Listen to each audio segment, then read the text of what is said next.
রব্বুল আলামিন বলেন الذين ينفقون في السراء والضراء যারা অভাব এবং সচ্ছল দুই অবস্থায় দান করে এরা হলো মুহসিনিন আর এদেরকে আমি আল্লাহ নিজেই ভালোবাসি সুবহানাল্লাহ। এটা জরুরি না যে আপনারে 10,000 টাকার কসকসে বান্ডেল দিতে হবে, এটা জরুরি না আপনারে 5,000 টাকায় দিতে হবে, এটা জরুরি না যে আপনি 20,000 টাকা দিয়ে মারহাবা নেবেন। আপনার পকেটের কোনায় ভাঁজ করা যদি 2 টাকার একটা নোট থাকে আর এটাই যদি আপনার সম্পদের ভেতরে শ্রেষ্ঠ সম্পদ হয়, আপনি ওইটাই দান করেন, ওইটার পাল্লা আল্লাহর কাছে অনেক ভারী হয়ে যাবে।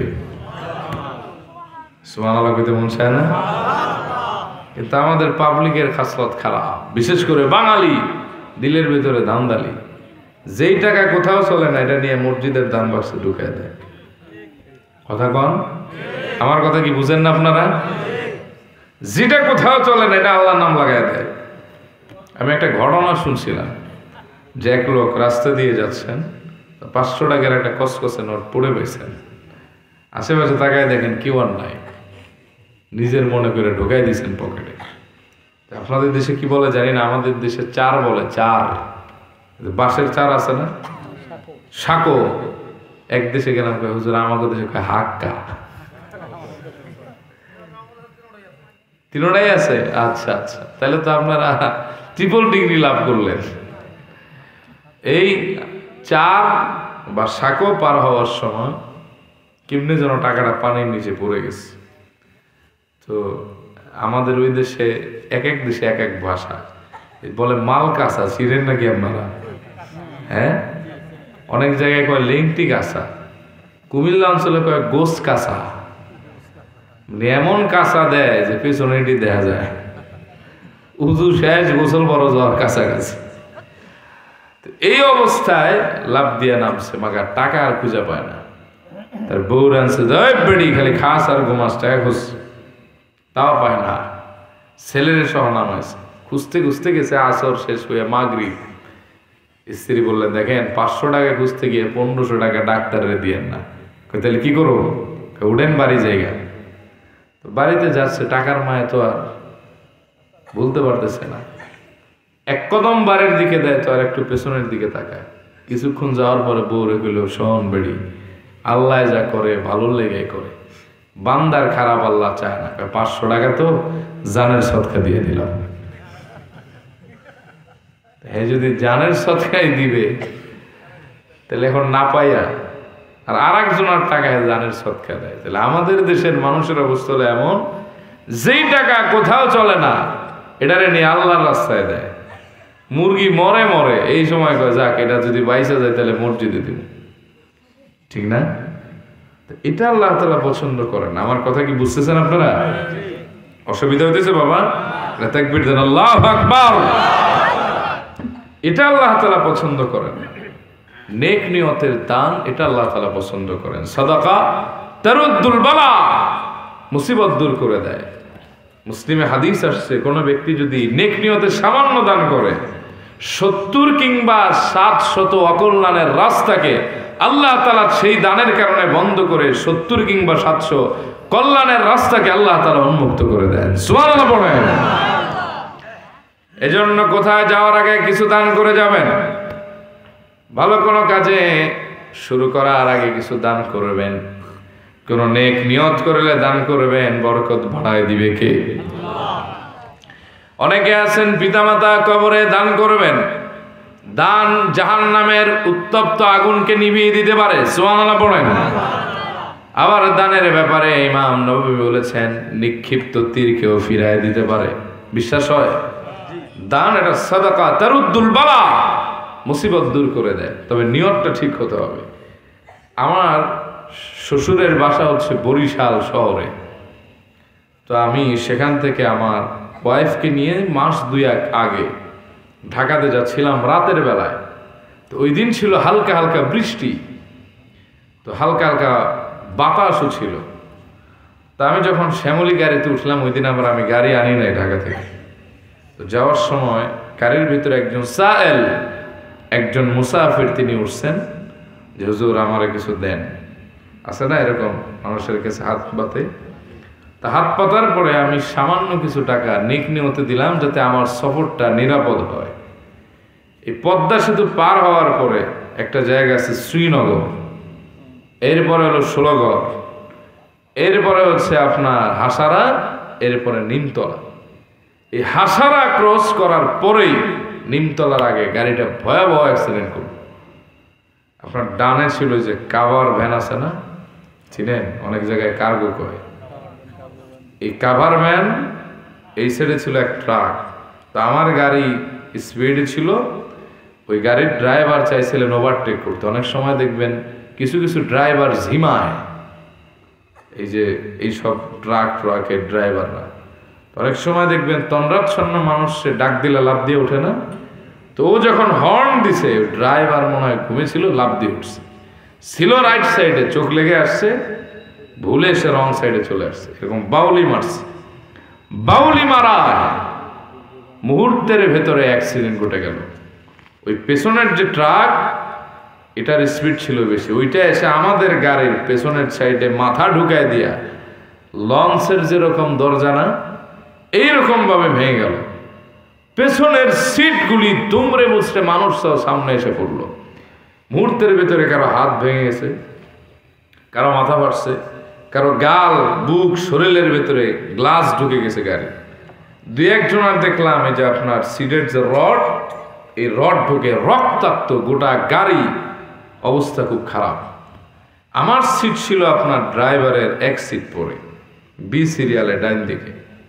এতগুলি মানুষ আশেপাশের হতাহত, আমাদের হওয়ার কথাও মোটামুটি খারাপ না, কিন্তু আমার ছেলের ঘুমও ভাঙলো না, আমার স্ত্রী কোনো কিছু টেরও পাইল না, আর আমার শরীরে কোনো আঘাত লাগলো না। মনে হয় যেন আল্লাহ আমারে ধরে ধরে বাঁচাই দিছে। তখন আমার মনে পড়লো নবীজির ওই হাদিসের কথা, নেক নিয়তের দান অকল্যাণের 700 কিংবা 70 রাস্তাকে বন্ধ করে দেয়। সাদাকা এটা মুসিবত থেকে বাঁচায়। নেক নিয়তের দানের বরকত হয়তো আল্লাহ তাআলা পছন্দ করছেন, এজন্য আমার হেফাজত করেছেন। সুবহানাল্লাহ পড়ে। এজন্য দান করার অভ্যাস করবেন, কম হোক বেশি হোক দান করবেন। দান জাহান্নামের আগুনটারে নিভায় দেয়। সুবহানাল্লাহ পড়ে। এজন্য যারা মুহসিনিন তারা সব সময় কিছু না কিছু দান করার চেষ্টা করে।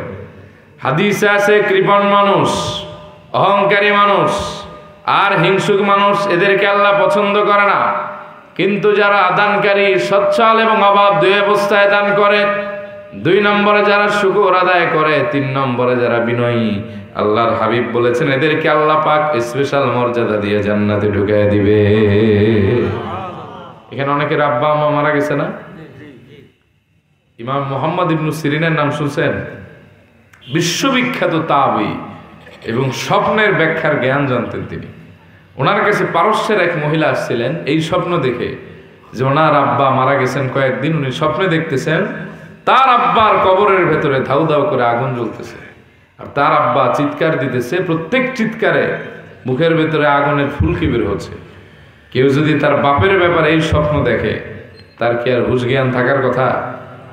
ওই মহিলা পারস্য থেকে আসছেন ইমাম মুহাম্মদ ইবনে সিরিনের কাছে, সব কথা বললেন। যে বললেন মুক্তি পেতে পারে কিভাবে, তিনি 3টা আমলের কথা বললেন। কয়টা?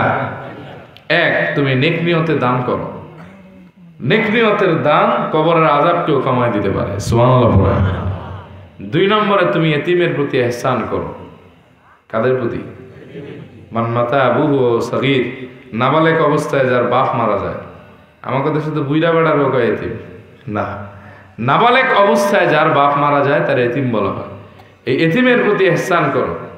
তারা হয়তো কিছু সম্পদ দাও, তারা হয়তো একবেলা খাওয়াও, অথবা তার কল্যাণমূলক কোনো কাজ করো, অথবা তারে আদর করে দিও, এটাও ইহসানের ভিতরে।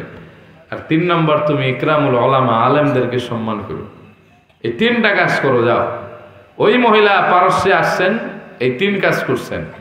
কয়েকদিন পরে স্বপ্নে দেখছেন আয় হায়, তার আব্বার কবরে এখন কোনো আগুন নাই, সাদা উজ্জ্বল মখমলের কাপড় পরা, যা থেকে নূর চমকাচ্ছে। সুবহানাল্লাহ পড়ে। আর তার বাবা হাসতেছেন। মহিলা এটা দেখে আবার পারস্য থেকে চলে গেলেন সেখানে। যাওয়ার পরে বললেন আমি এই স্বপ্ন দেখলাম কেন? বলে তুমি যখন মানুষকে নেক নিয়তে দান করছো, আল্লাহ তাআলা তোমার আব্বার কবরের আযাব দানের কারণে মাফ করে দিয়েছে। আর তুমি যখন এতিমকে ইহসান করছো, আল্লাহ তাআলা তোমার আব্বার পরনের ভেতরে জাহান্নামের কাপড় সরাই দিয়া জান্নাতের কাপড় ঢুকাই দিয়েছেন। 3 নম্বর, তুমি যখন আলেমদেরকে ইকরাম করছো, তখন তোমার আব্বা এতটাই ভেতরে ভেতরে খুশি হয়েছেন যে আলেমদের দোয়ার কারণে আল্লাহ তাআলা তার মর্যাদাকে বুলন্দ করেছেন। এখন তার কবরের ভেতরে জান্নাতি পরিবেশ হয়ে গেছে, এই জন্য তুমি তাকে মুস্কি মুস্কি হাসতে দেখছো। সুবহানাল্লাহ। তাহলে দান করা যাবে, কম বেশি দান করবেন। কোথাও বের হলে অল্প কিছু দান করবেন। ভালো কোনো নিয়ত করেছেন, দান করবেন।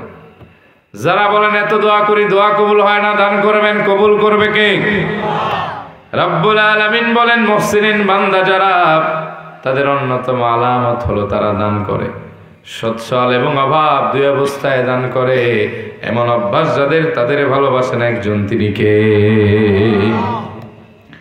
2 নম্বরে রব্বুল আলামিন বলেন ওয়াল কাযিমিনাল গায়য, যারা রাগ ক্রোধ সংবরণ করে, ইগো কন্ট্রোল করে, রাগটারে নিয়ন্ত্রণ করে, রেগে মেগে ফায়ার হয়ে যায় না, উত্তেজিত মনোভাব দেখায় না, আপনাদের বাসায় স্যাঁতস্যাঁত করে না, এই মানুষদেরকে আল্লাহ ভালোবাসেন। আর যারা রাগান্বিত তাদেরকে আল্লাহ ভালোবাসেন না। সুবহানাল্লাহ। কিন্তু আমাদের দেশের মানুষের রাগ কম না বেশি? কথা কম। কথায় কথায় বউ তালাক, এক ঠ্যাং গেছে কবরে, এখনো বউ না পিটাইলে ভাতও জমায় না। এরকম কিছু লোক আছে না নাই? এদেরকে আল্লাহ ভালোবাসে না। এই জন্য বাংলা একটা প্রবাদ আছে, রেগে গেলেন তো হেরে গেলেন। রাগ চিরচেনা সম্পর্ক ছিন্ন করে, বন্ধুত্ব নষ্ট করে, মিত্ররে দুশ্মন বানায়। যে ব্যক্তির রাগী সে মানুষের কাছেও প্রিয় হয় না, আল্লাহ তারে ভালোবাসে না। আর রাগী মানুষ কখনো সফলতা, চূড়ান্ত সফল হতে পারে না। সুবহানাল্লাহ পড়েন। এজন্য বুখারীর বর্ণনা 6114 নম্বর হাদিস, আল্লাহর হাবিব বলেন লাইসা শাদীদু বিসসুরা ইন্নামাশ শাদীদুল্লাযী ইয়ামলিকু নাফসাহু ইনদাল গাদাব। যে ব্যক্তি কুস্তিতে কাউকে হারিয়ে দেয় সে আসলে প্রকৃত বীর না, বরং রাগের সময় যে নিজের নিয়ন্ত্রণ করতে পারে সেই প্রকৃত বীর। সুবহানাল্লাহ। মুসনাদ আহমদের বর্ণনা, সাইয়েদনা আবু হুরায়রা বলেন আমরা বিশাল এক সাহাবীদের দল নবীজির পেছনে পেছনে হাঁটতেছিলাম, তো পাশেই দেখলাম বিশাল মজমা, মেলা টাইপের লোক। আল্লাহর হাবিব বলেন এখানে এত লোক কেন? বলে এখানে একজন কুস্তিগির আসছে যার সামনে আর এই এলাকার কেউ পারে না। নবীজি বললেন তাই? বলে হ্যাঁ, এখানে 12 বার চ্যাম্পিয়ন হয়। বলে এর চাইতেও বড় বীর আছে, তোমরা কি তার কথা শুনবা? সাহাবীরা বললেন বালা, শুনবো না মানে? কে সে? আল্লাহর হাবিব বললেন এর চাইতেও বড় বীর হলো সে যে রাগের সময় নিজের নিয়ন্ত্রণ করে। সুবহানাল্লাহ। কিন্তু আমাদের রাগ আমরা কন্ট্রোল করতে, রাগ একটু হয়েছে তো বউরে কয় তুই তালাক, তোর 14 গোষ্ঠী তালাক, এরকম আছে না নাই? রাগ করে না, আমি বোঝানোর জন্য বলতেছি। আমার ওয়াজ হলো এক বিষয়ের উপর, আপনাদের অসুবিধা হইতেছে না তো বাবা? কষ্ট হইতেছে? ঘুমান কে কে দেখি? ও মাশাআল্লাহ, 9টাই তো ভালো করে বাজলো না, ঘুমাবেন কি? এই রাগ চিরচেনা সম্পর্ককে ছিন্ন করে দেয়। রাগী মানুষ যে সফল হতে পারে না, আমি দু একটা উদাহরণ দিই আপনারে। এক সিলেটি আমারে ফোন দিছিলেন, আমি তো সিলেটে যাতায়াত করি বেশি, এখন কমাই দিছি, যাইতে বেশি সময় লাগে, রাস্তায় কাজ চলে তো। অনেক সিলেটি এরাও মনে করেন দু এক সময় যে আমার বাড়ি মনে হয় সিলেট হবিগঞ্জের দিকে, কিন্তু আমার বাড়ি হলো ফরিদপুরে। একদিন আমি ঘুমায় রয়েছি, এই সময় এক সিলেটি ফোন দিছে, হুজুর বালা আসুননি আপনি? আমি বললাম জিও ভাই সাহেব বালা, আপনি বালা আসুননি? বুঝেন নাকি ট্রান্সলেট করে দিব? বোঝা যায়? আচ্ছা, আমি বললাম জিও ভাই সাহেব বালা, আপনার কি তা খবর? বালা আসুননি আপনি? হুজুর কেমনে বালা থাকতাম, আমার জিন্দিগি বেড়া লাগিয়ে গেছে, মানে তার ঝামেলা হয়ে গেছে জীবনে।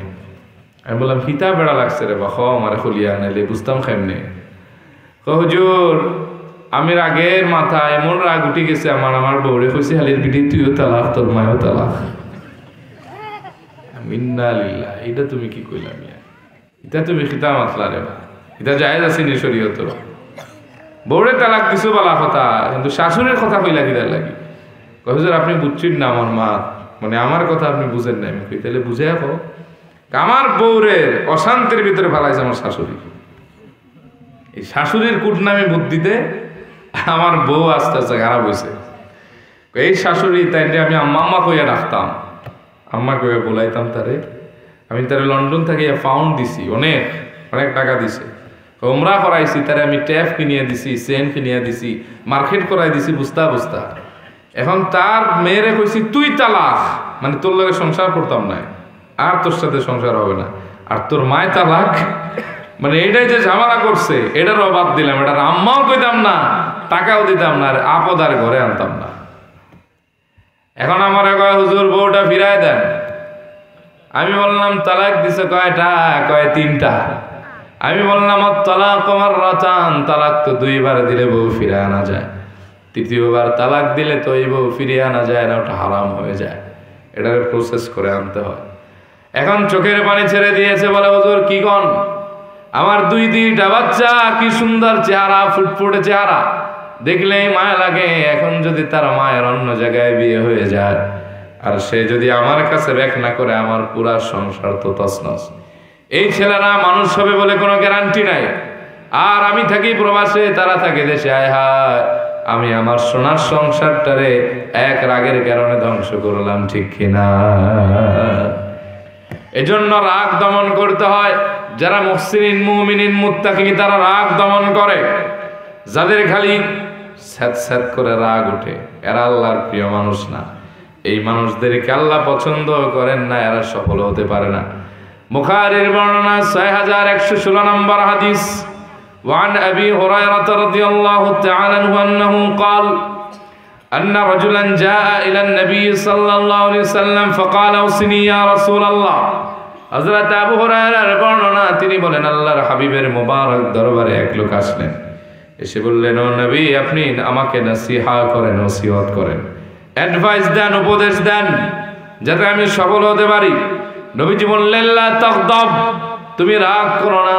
ফারাদ্দানা মিরারান, লোকটা একই কথা বারবার বলল, আমি যেন সফল হই, আমারে নসিহত করেন। নবীজি বললেন, লা তাগদাব, তুমি রাগ করো না, তুমি সফল হবে। অফি রিওয়ায়া, তুমি রাগ দমন করো, আল্লাহর জান্নাতে চলে যাবে। এই রাগ মানুষের সফলতা কেড়ে নেয়, জীবনে বিপদ দেয়। কার বিশ্বাস হয় আপনাদের? আমি যে মসজিদে জুমা পড়াই, আমার এক প্রাক্তন মুসল্লি আমার একদিন আচার খাওয়ায় বলতেছেন, হুজুর দোয়া করেন, আমি তো আচার বেচি, জিন্দিগিটা আর চলে না, আমার টেনশন, ডিপ্রেশনে জীবনটা শেষ। আমি বললাম, আল্লাহ আপনাকে রিজিকে বরকত দান করুক। তো কথায় কথায় তিনি বললেন, হুজুর আমার কিন্তু এই দিন ছিল না, আমি কিন্তু অনেক ভালো ছিলাম। আমি বললাম, তাইলে এই দিন আসলো কেন? বলে 1990-95 এই সময় আমি সৌদি আরবে ঢুকছি। তৎকালীন সময় যাওয়ার পরে আমার প্রায় 1 লাখ টাকা বেতন ছিল। ওই আমলে 1 লাখ বেতন হলে বুঝেন ঠেলা কি। তাই বললাম, সেই থেকে ছাইরা আপনি এখন রাস্তায় বেচেন, কারণ কি? বলে, হুজুর এক রাগ আমার জীবনের সব সুখ কেড়ে নিয়েছে। বললাম, কিভাবে? বলে, একদিন কাজ থেকে আসছি, কফিলের সাথে লাগছে ঝগড়া, তা আমার ছিল মাথা গরম, একবারে দিয়ে মাথা ফাটাই দিছি। আমি কি, তারপর কি করলেন? সৌদি আরবের অত করা আইন। তারপরে কি? জেলখানায় ছিলাম, কোনোভাবে ছোটার অবস্থা নাই, দেশ থেকে সুদে টাকা নিয়ে তারপরে আমার সারানোর ব্যবস্থা করা হয়েছে। একটা বিল্ডিং ধরছিলাম, কাজ শেষ করতে পারি নাই, আর ওই সুদের টাকা ঠিকভাবে দিতে পারি নাই। বাড়ছে, পাসপোর্টে সিল পড়ে গেছে, লাল সিল, আমার একেবারে রিজেক্ট করে দেশে পাঠাই দিল। এই যে আমার অধপতন শুরু হলো, এখন রাস্তার ফকির। উনি বলেন, ওই দিন যদি আমি রাগটা কন্ট্রোল করতাম, নিজের সামাল দিতাম, তাহলে আমার এই দুর্দিন দেখতে হয় না। তো ওনার জীবনে এই অধপতন নামলো কিসের কারণে? সবাই বলেন, রাগের কারণে। এজন্য রাগ যারা দমন করে তাদের ভালোবাসেন কে?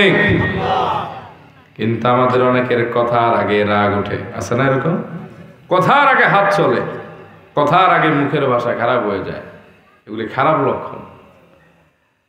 এজন্য আল্লাহর হাবিব ইবনে মাজার বর্ণনায় বললেন, 4186 নম্বর হাদিস, মান কাযামা গায়যান ওয়া হুয়া কাদিরুন আলা আন ইউনফিযাহু দাআহু আল্লাহু আলা রুউসিল খালাইক ইয়াওমাল কিয়ামাহ হাত্তা ইউখায়্যিরাহু ফি আই হুরি শা।